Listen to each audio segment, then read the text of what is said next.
it was probably early March, she called and said, I'd like to fly to Lexington with my lawyer and Elizabeth Ham, who was the executrix for Mr. Chenery's estate.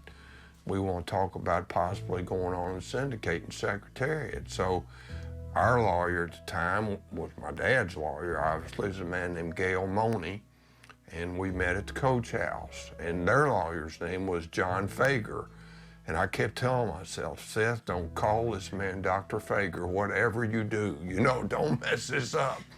So we had a very pleasant conversation, and we talked about how we need to do it, and there was never really any haggling about what the price was, number of shares. I wrote the details down on a cocktail napkin. And I said, this is pretty much my first rodeo. I'm not gonna sit here and tell you I know all about what I'm doing, but I'm gonna try.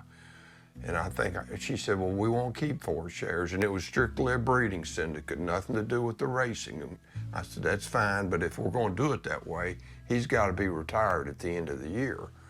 And she said, well, we'll do the 32 shares like you said we should do. We'll keep 4 and you sell 28. So I started the next morning. I came over here and I made out a list of all the people that had bought shares in the horses over the last 2 or 3 years. And I think I made 31 calls and I had 28 yeses.